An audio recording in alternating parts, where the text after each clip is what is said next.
or discrimination against individuals with a dark skin tone, typically among people of the same ethnic or racial group. And today we're going to be focusing on the Filipinx American community. Awesome! Woo! Okay. Love.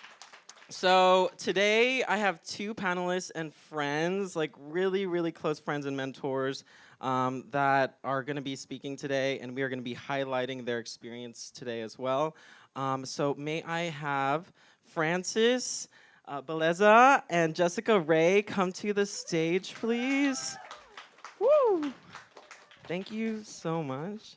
Jess, you are outshining us with this dress.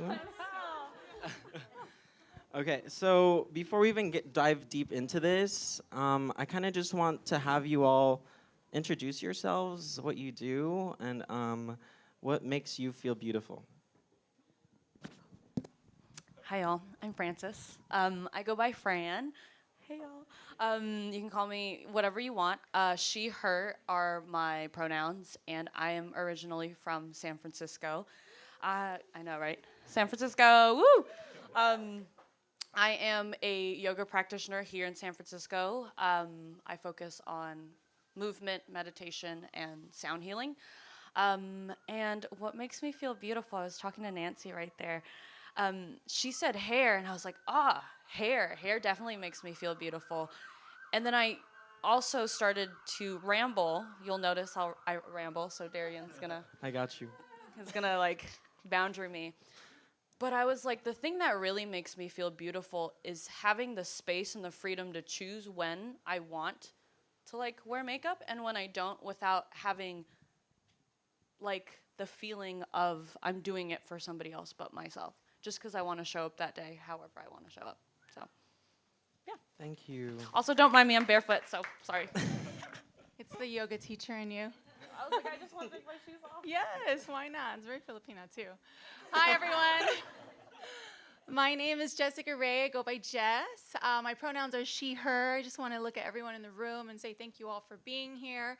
It's my first time in this room, and it is a gorgeous room. I feel like I'm out of a scene of Friends. Are we at the coffee shop at Friends? So thank you, Darian, for creating this space. My passion and my practitioner first is always practitioner of dance, so that is my most valuable field. And I also own a dance studio. It's a local dance studio. We just celebrated our 11th year in our brick and mortar, and it's called Ray Studios. I also own a model and talent agency, and it's called Ray Model and Talent Agency, also 11 years holding that LLC. And both of my practices creates a mission and a space for artists to have dual incomes in San Francisco, particularly the Bay Area. So that's what I practice, and that's what I try to change as far as the outlook of where dance and artists can live, grow, and make some money in the San Francisco market. So that's who I am. Thank you.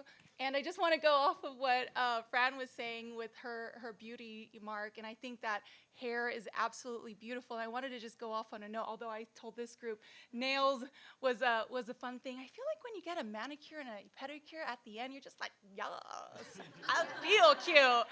But I do want to say, and I actually had this question before coming here, is I wanted to wear my hair naturally wavy, and I just started practicing to wear my hair without ironing it, and I think that that's extremely important for, I mean, that goes for any culture, but, you know, hair texture goes for every culture, every ethnic background, right?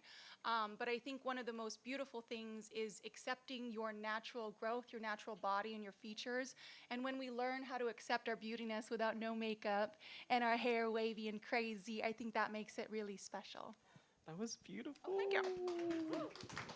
Thank you. Oh, and she also judged Miss America last year. Yes, So, just throwing that in. I love you. So, yeah, preface. I met both of these two through work. Jessica is my agent. She really helped me when I was just trying to live off of dance for, like, that was my main passion for the longest time. And then COVID. So now I'm in marketing. So but I still teach. Thank you. But yes, let's dive into this because I feel like we are all dark skinned here, right? I'm really glad that we all like we're all representing what this is. I love this. So I have a question for you. Let's start with Francis. How has your skin color affected you throughout your childhood? Can you give us a positive and or a negative experience? Ooh, okay. Um, so again, bear with me. I was talking to Darian about this, and I think that's why he asked me to join, is because we've been having conversations about this. But growing up, I feel like I'm darker compared to a lot of my family members, and especially my mom's side. She's fairer skinned. She's, I guess, down the ancestry has some other North Asian blood in her. Um, but it would show up as in like when I'd go back to visit my cousins in the Philippines, and I would just like want to be out in the sun and like enjoy. And you know, my mom was a nurse, and she's like, okay, just wear your sunscreen, you don't want sun cancer or skin cancer. And my relatives would be like, oh, why are you going to let her play out in the sun like that? She's going to get darker than she already is. And my mom would just be like, yeah, but like it's fine. Like in America they see darker, and I'm just being very honest. She's like, in America, which again is also another conversation, they see tanner skin as a beautiful thing, right? Um, so it showed up like that. And for me, as a child, I didn't necessarily understand it. It was just like, oh, okay, like I look the way I look. I have no clue. It's whatever. And I guess I should premise too. So I was born in Korea, and we also went to Korea. And there are these like female spas that you go into, which are awesome. But even going into those, again, being young, I was kind of blinded by the comments that they make. And they would just, in Korean, so my mom speaks a little bit Korean, they would also be like, oh, do you want to use the papaya soap on your daughter? We can help lighten her skin. And she was like, no, like my daughter looks beautiful just the way she is. Like she's fine. And so, long story short, I guess those are my experiences of how growing up, just like a lot of comments, they start off as comments, but then I found myself in high school looking at myself, and I'm like, oh, okay, maybe I am a little dark, or like maybe I should, like maybe when I'm older I do want plastic surgery because my nose is a little. So it's like the little comments you kind of slowly bring a child has repercussions when they get older, because then they question like, why did my family say that, or like why are people like telling me I need to like use these like papaya soaps for my skin, like why all the things. And I think as a young woman in high school trying to traverse being Filipina American and the beauty standard being more into like Eurocentric features, you're just like, maybe how do I assimilate in a sense, right? So, yeah. Thank you, Francis. Yeah. Jessica, how about your experience? You know, I think I have to be honest. Before, is the live stream going on right now? Do you know? Yes, the camera's right Okay, here. I think hi mom, hi Ron, hi dad. I definitely had to take some time to read these. I'm also someone that comes overly prepared to things.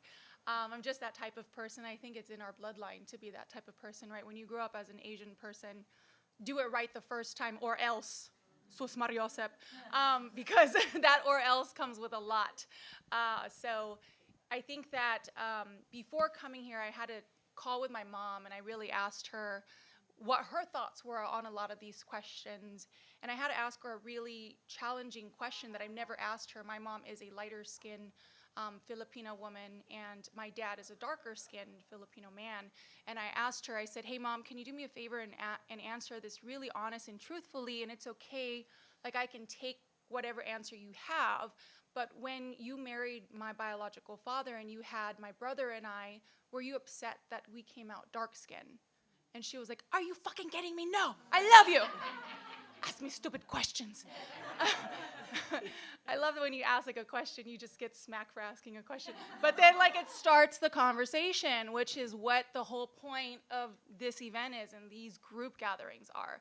So to answer that question, I find similarities, right? It's all of these Eurocentric features that we accidentally have as we're young, whether it's like, saying like, do you need to practice skin whitening? Do you need to take any pills when you go to the Philippines? Get out of the sun, you're gonna get dark. All of these things do add up, and they do become many, many layers of a shield that we start to create, and we don't really find these imbalances until we are adults, and until we see that they are wrong, we know how to act and we know how to make changes. So I think that at the end of the day, we all face similarities in our upbringing and our childhood, but it's how we make those changes now and how we continue to celebrate it with discussion. So I don't know if I really answered the question, but that's what I have so far. Oh, that was good. That felt very empowering. Can I also just say that I Yeah. love the balance, because I was telling Darian, I was like, I don't really want to look at the questions. I'm just going to show up and whatever comes out, comes out. And then Jess is like, I looked at the questions and I was like, this is a great balance. I love this. Okay, well, going into like featureism, like acquiring Eurocentric features, or even like doing plastic surgery to acquire the Western standard of beauty, how do you personally feel about that? Like, have you had these thoughts? Have you had any of your friends that had these thoughts? And can you expand upon that? Yeah, absolutely. I think that growing up as a Filipina American, it's very traditional to have these ideologies engraved in your childhood. Um, I asked my mom this question. I'm going to refer to my mom a lot. First of all, I love you, Mom. You are my everything. She is a single Filipina mom, immigrant from the Philippines, and she had 2 kids. She literally landed all the best jobs in the Bay Area, including being the senior director at San Francisco City Hall, working for the mayor, and she is a boss bitch. So I love her for that. However, going through this, and the question is like, what Eurocentric features did you either have or think about having, or maybe had done to you? I have no plastic surgery done to me, one. But the Filipino nose is so sensitive in our culture. And true statement, and feel free to raise your hand, don't leave me hanging if your parent did this to you as a child. But I told my mom, I was like, do you remember having any of these done to me when I was a kid? And she was like, I never had plastic surgery to you. What are you talking about? I'm like, Mother, you put a clothing, what are they called? Clothespin on my nose for my whole life. And then she said, did you see your nose? It's long. It's good now. And then I was like, that's basically the question that we're trying to talk about. And then she said, but it didn't even hurt. So at the end of the day, I'm laughing at it because it's fine. Like, these are things that happen. These are 2 different generations, right? Filipinx community members in America thinks quite differently than people that come from the Philippines, right?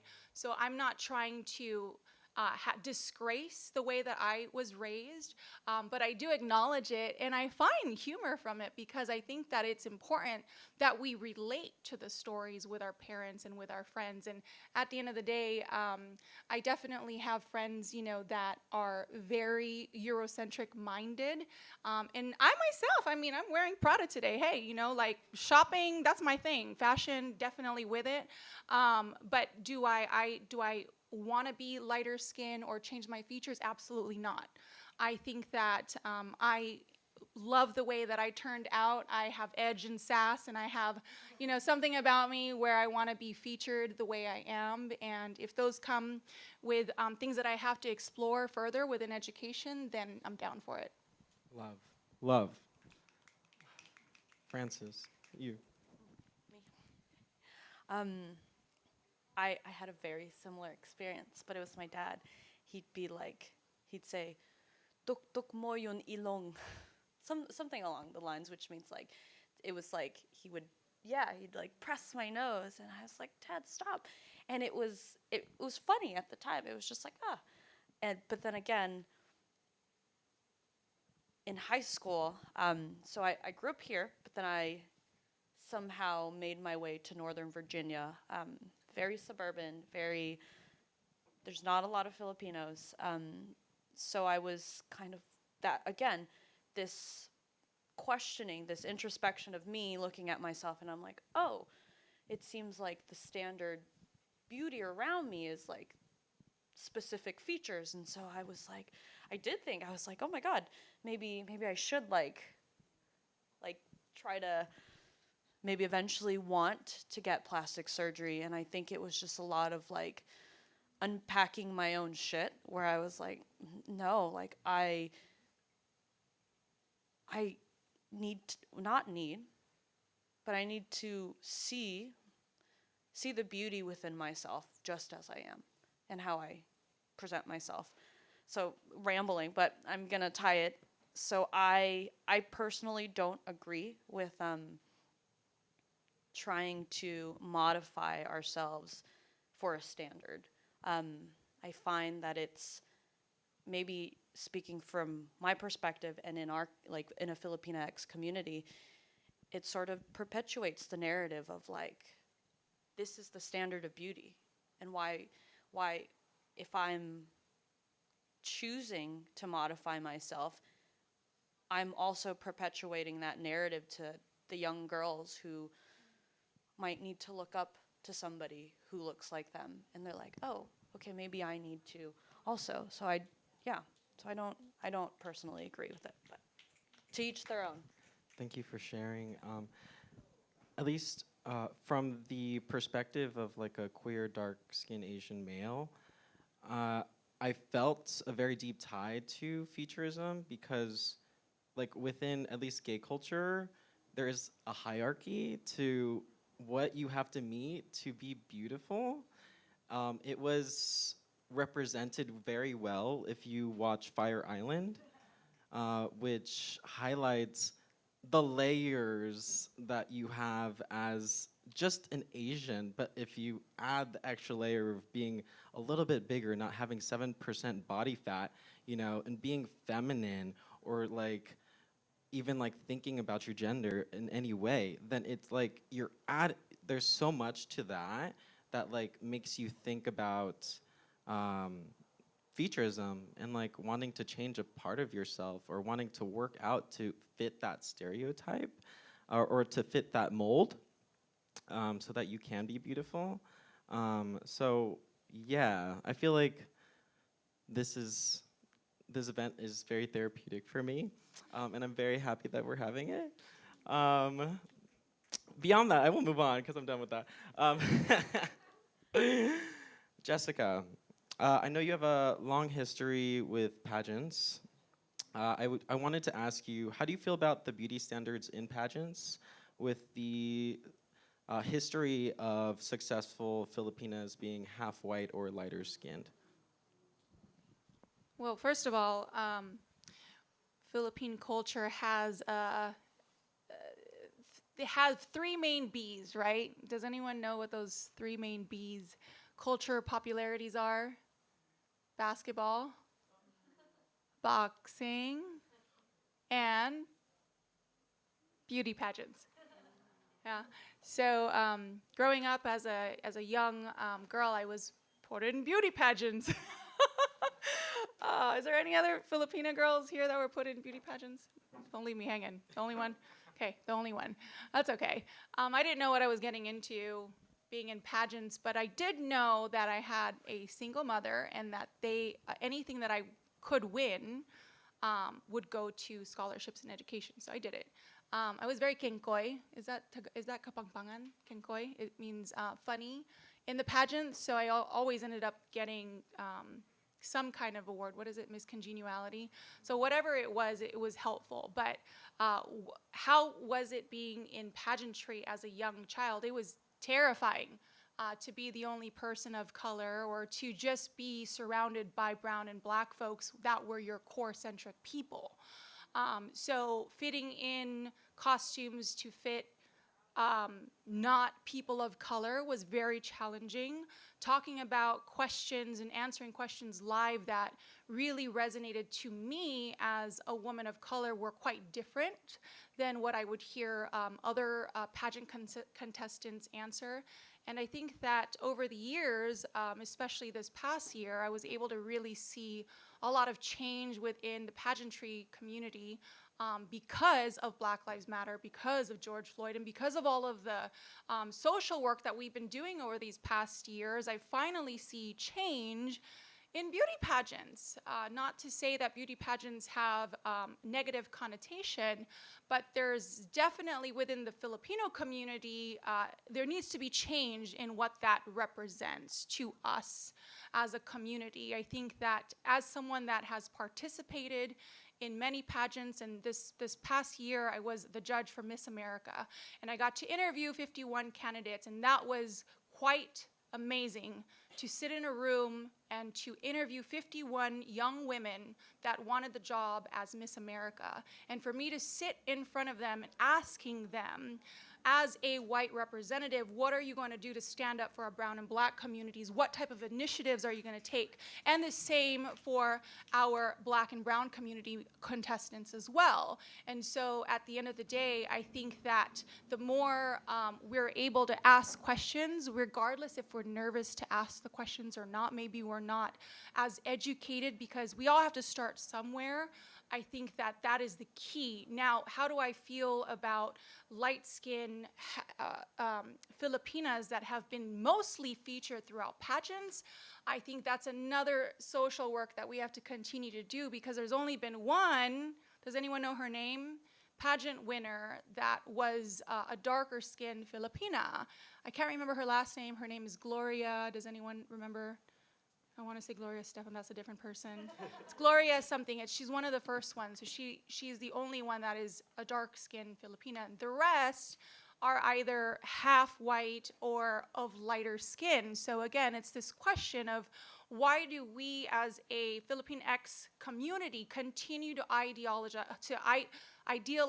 as Eurocentric and white skin, light skin as the featured premise of beauty? That is something that has been engraved in generational trauma for all of our lives. And it's, again, the question of what are we going to do to change those processes, to change those ideas. And it all starts with conversation. And for me, judging Miss America, I got to actually ask. And it was just really sad, because one of the contestants was Filipina, and she had no idea how to answer these questions. And I thought to myself, there is work to be done within the Filipinx American community, within the Philippine, is it for Philippine, like not American, still Filipinx, yeah? Yeah, Filipinx community as a whole, whether you're American or not American. So, yeah, I think at the end of the day, it's just another whirlwind of there's so much more. We can continue to do work as a whole, but if we don't do work internally, that starts with our family, with our mothers, with our fathers, our brothers and sisters, the people that we share rooms with, then how can we do actual work across the street, across the state and the nation? Thank you for your work. Oh my. Well, bouncing off that, I kind of wanted to ask Francis, because you just recently got the job as a Lululemon ambassador. Yes, congratulations. I wanted to ask you, what is it like now being one of the faces for Lululemon and also the yoga community in San Francisco and the Bay Area? Ooh, this one's a lot to unpack. I didn't know you were actually going to ask me that, to be honest. So I'm like, oh gosh. Well, I remember a few years ago, I was talking to my friend. She's also a person of color. And I was like, I'm starting to build a relationship with Lululemon here in San Francisco. I'm a little hesitant about that relationship because of, it's Lululemon, and we all have our assumptions on, like, what the company is like and what we see.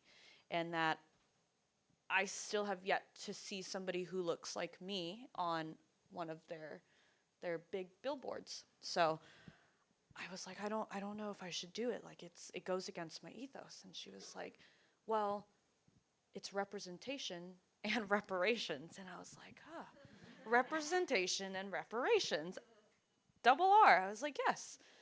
And fast forwarding, it happened this year.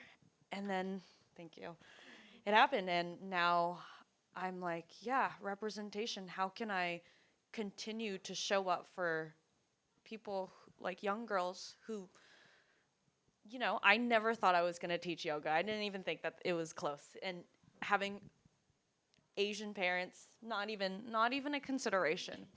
But, you know, now it's kind of like, oh, okay, I am some way a representation of my culture, people who look like me in this field. And even in the yoga world, I was talking to Yvonne Kingsley. She is a Chinese American yoga teacher. I was like, Yvonne, I am trying to find a bhakti, which is a type of yoga, a bhakti teacher who looks like me. And I can't find that. Like, I don't see any other like Filipino Americans like holding space in a similar manner. And she was like, you know what, if you don't see that, then you can be that. You can help navigate that. And it's okay. You just have to continue to do the work. And I guess, long story, I want to circle back before I keep rambling. There are times where it feels, I'm not going to lie, it feels hard. It's like I want to keep showing up. And also, part of me is like, how can I just keep showing up authentically to just uplift others who want to do the same thing? I don't know. Did that answer your question? I'm like kind of rambling. It did. Yeah. Thank you. Thank you for Yeah. sharing your experience. I kind of want to end, or I'm going to preface too again. The last 15 minutes are going to be for the audience to share their own stories on colorism within their own community. It does not have to be the Filipinx community. Whatever you identify as, I'm going to give you time to think about your story while I ask the last question. So this is for both of you. So what is your vision for reshaping the way we see beauty? How do we break this hierarchy and standard?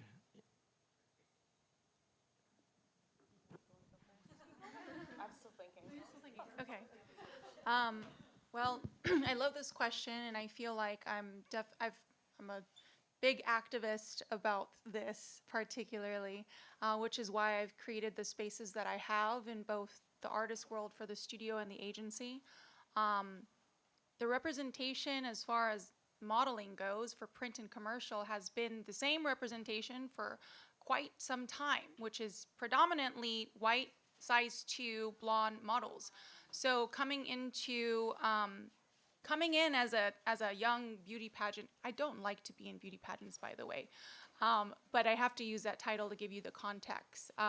Coming in on someone that had a lot of pageant experience, thinking, okay, well now I need to be a model. Okay, well let me go and apply for modeling agencies to continuously get the door shut on my face because I was curvy, I wasn't as tall, and I didn't look like the ideal model. I said, coming from a mother that is, you know, very sassy and ballsy and saying, fuck that shit, make it your own. I got the door shut in my face very many times for me to say, I think I was 19 years old, to say, right, fuck that shit. I'm going to open my own agency, and it's going to be filled with beautiful people of all body sizes, body positivity, all ethnicities. And not only that, I'm going to focus on the minorities, and not even just dance in technique and ballet forms, but street dance, but different forms of culture and hood and swag, because that is beautiful too. And so what I did is create an agency that focused on people that looked like us. And it took many years, it said 11 years, right? Many years for clients like Netflix and Nike and Adidas and Fitbit to say, no, none of your models fit the par. And for me to say, but why? Tell me why before you say no to me and you let me go. And they would give the same general aesthetic, because at the end of the day, we live in a world that's filled with statistics.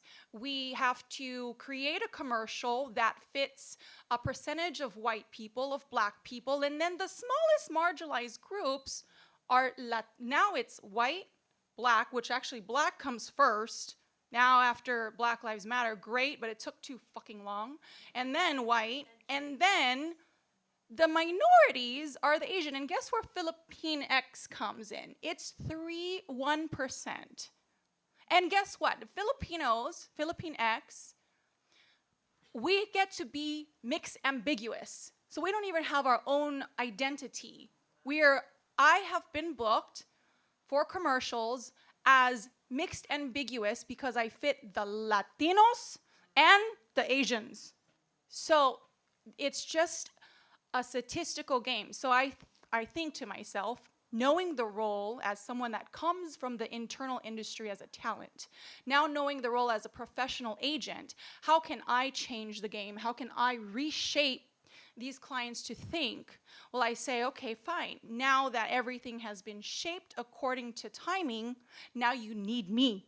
Now you come knocking at my door because we have the talents to suffice your digital data to fit the demographics that you need because of the social work that has been going on. Well, thank you, I'll take your money, here's your bill, but it took too damn long. And on top of that, the people that suffer the most in the San Francisco Bay Area population are the artists. And unfortunately, if you think about the artists that suffer the most are people of color. And that, to me, is an everlasting game changer that I want to continue to reshape and dedicate my life towards. And that's what I'm currently doing, and I still feel like I have a lot of work. You're such a boss. Thank you. Francis, are you ready? I guess I'm ready. Thanks.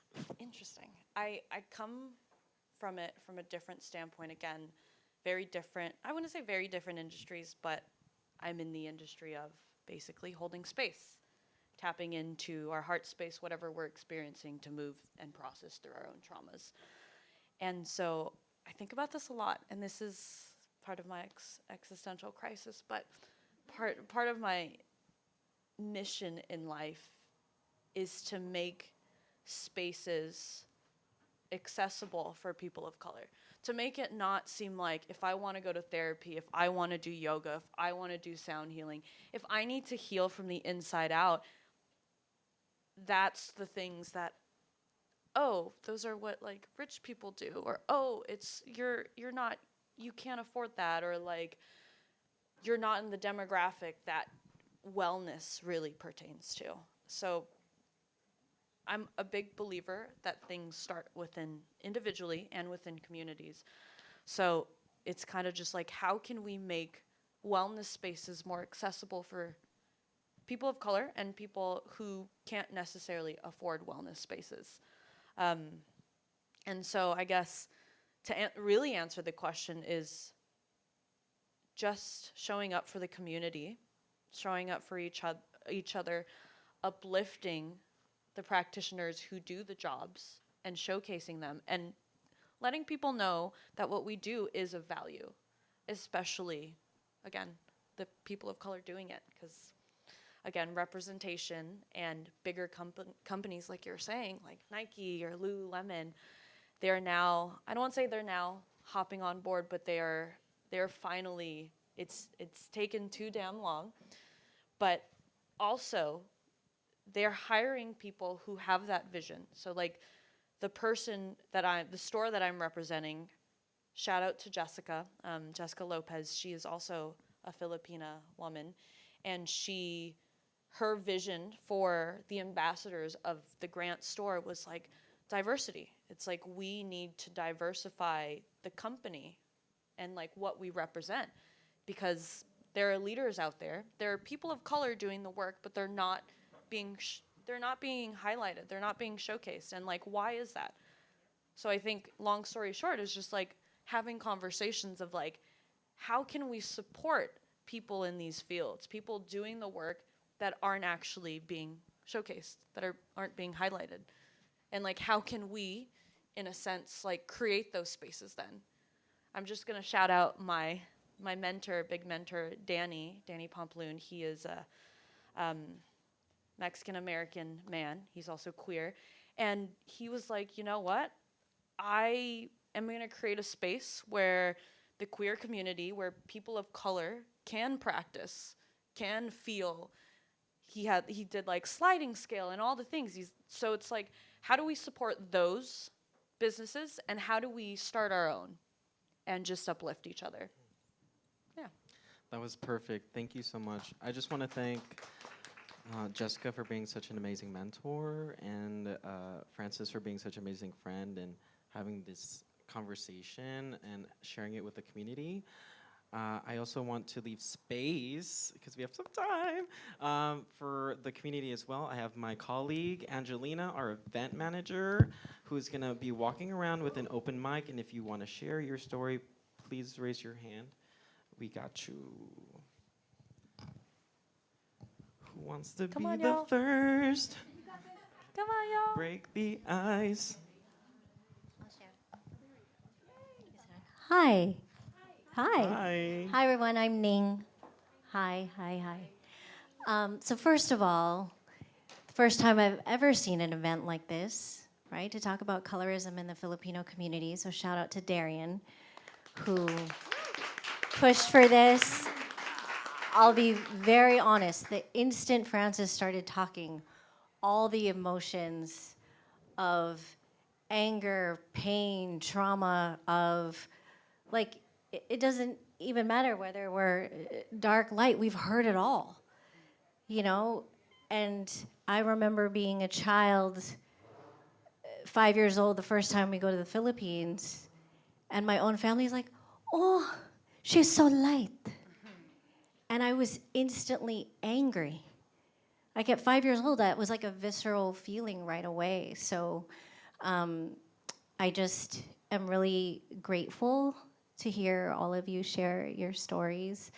You know, Jessica, that you're changing the game for a lot of people. I mean, all of us know how important it is to see representation on television and commercials.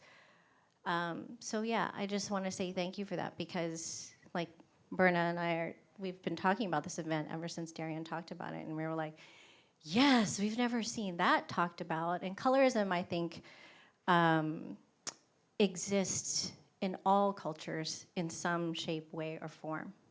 So I also want to thank all of you who are not Filipino here. Like, that touches me to see you want to hear us talk about it. So I think even us being in the room, it helps us to change the game, to hear you talk about it. And now we'll leave here tonight, and talk to people we know, right, about this event. And that's what I think Manny's is really great about doing. So I love Manny's and all of you. So thank you.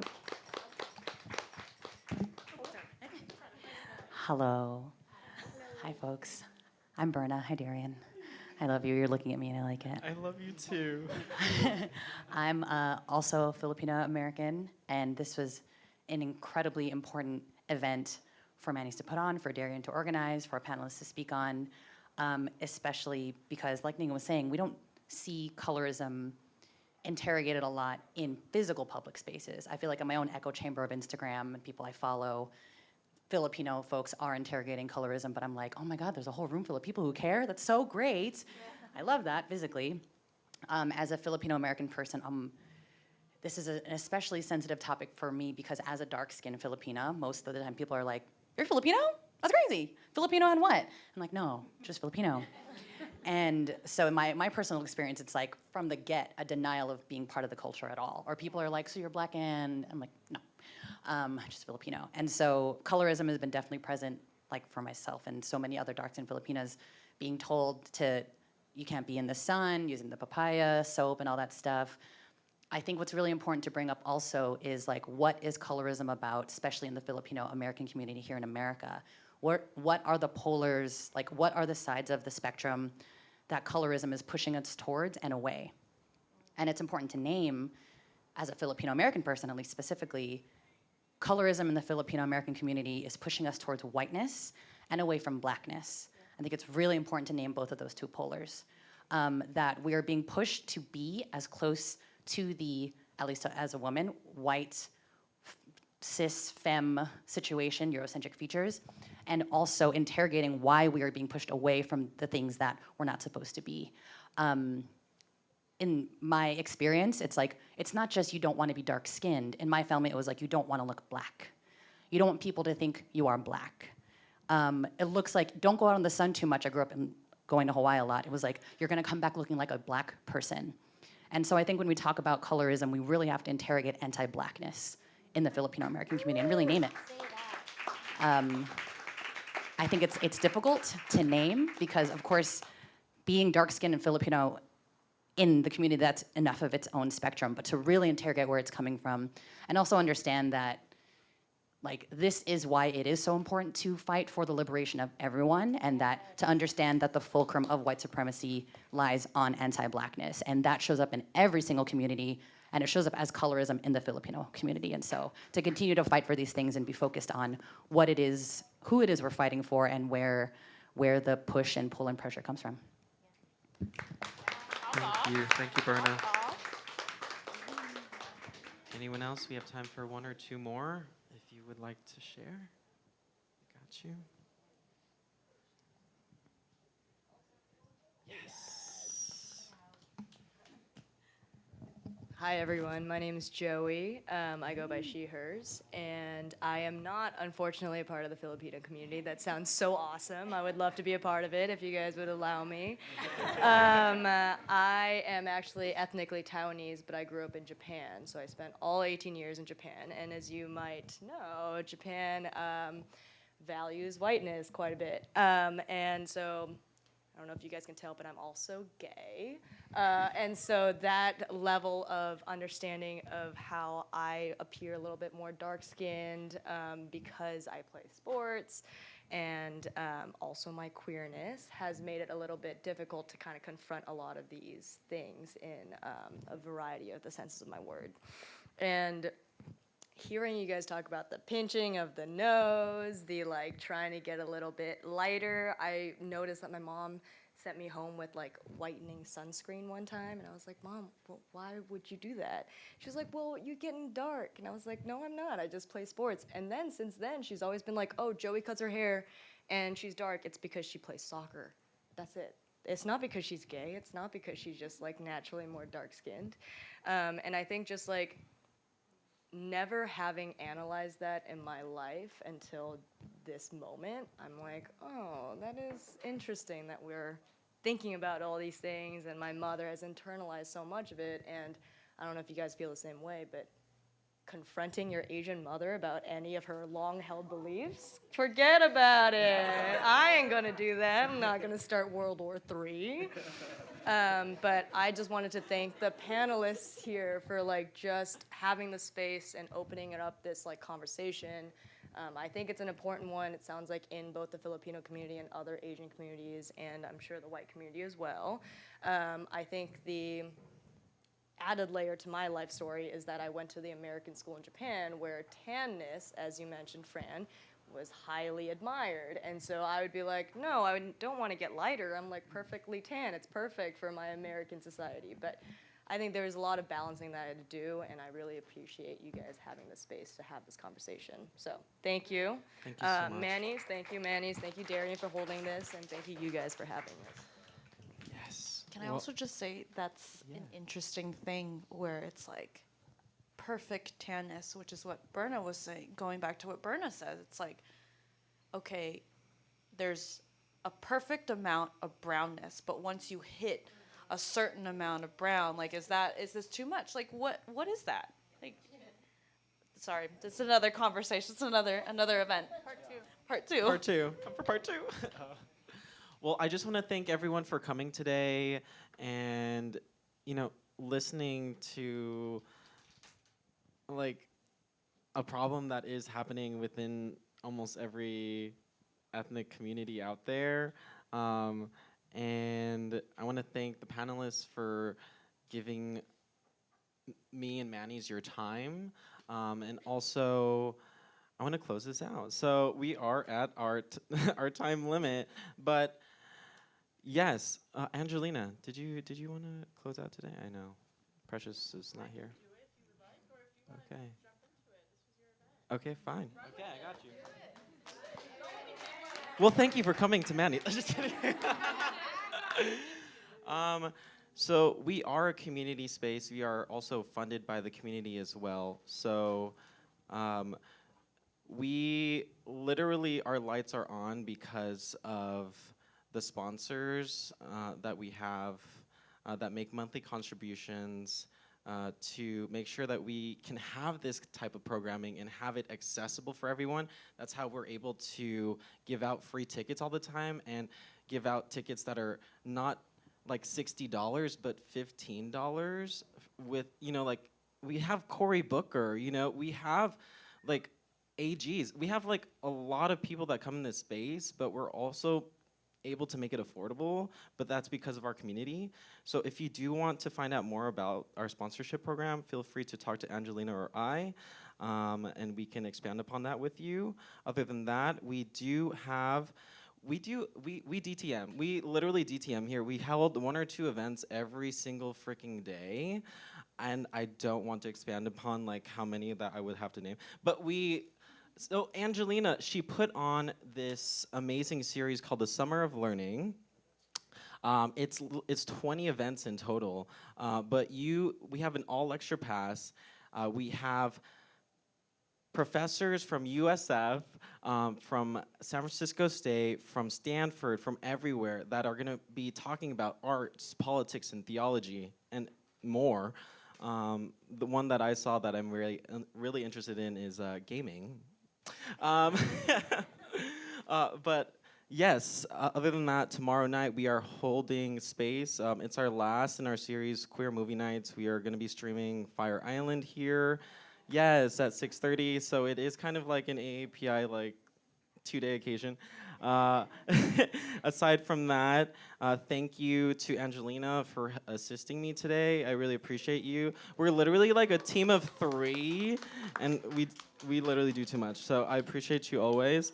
And yes, wait, can I have someone from the back, Nick or Yamina, whoever's here?